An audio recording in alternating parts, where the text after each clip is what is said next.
2023ஆம் ஆண்டில் நடைபெற்ற ஒரு பிரச்சாரத்தில் வெளியிட்ட கருத்துக்களுக்காக தொடுக்கப்பட்ட ஓர் அவதூறு வழக்கில் பினாங்கு பாஸ் கட்சி தலைவர் ஃபவுசி யூசுப் நேற்று நீதிமன்றத்தில் DAP கட்சியின் RSN ராயரிடம் மன்னிப்பு கேட்டுக்கொண்டார். ஜார்ஜ் டவுனில் உள்ள செஷன்ஸ் நீதிமன்றத்தில் ஃபவுசி யூசுப் ராயரிடம் மன்னிப்பு கேட்டுக்கொண்டது சமரச தீர்வின் ஒரு பகுதியாகும்.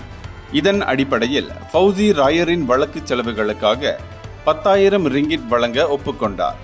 2023ஆம் ஆண்டு ஜூன் 2ஆம் தேதி பாலிக் பூலாவில் நடைபெற்ற பரிகாத்தா நேஷனல் சிறப்பு என்ற பிரச்சார கூட்டத்தில் ராயர் பற்றிய பல்வேறு குற்றச்சாட்டுகளை ஃபவுசி முன்வைத்திருந்தார்.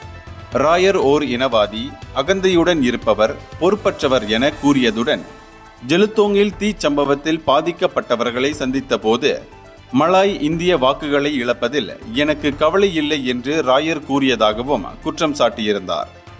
அந்த கருத்துக்கள் பற்றி தற்போது ஃபவுசி கூறியதாவது: எனக்கு சிலர் கூறிய தகவல்களின் அடிப்படையில் உண்மையை சரிபார்க்காமல் இந்த கருத்துக்களை வெளியிட்டேன். இந்த விஷயத்தை மேலும் நீட்டிக்காமல் பினாங்கு மக்களுக்கு உதவுவது போன்ற முக்கிய பணிகளில் கவனம் செலுத்தும் நோக்கில் RSN ராயரிடம் நான் இங்கு பொது மேலும் நிபந்தனையற்ற மன்னிப்பை கேட்டுக்கொள்கிறேன் என அவர் கூறினார். இந்தியர்களின் இதய குரல் மக்களோசை.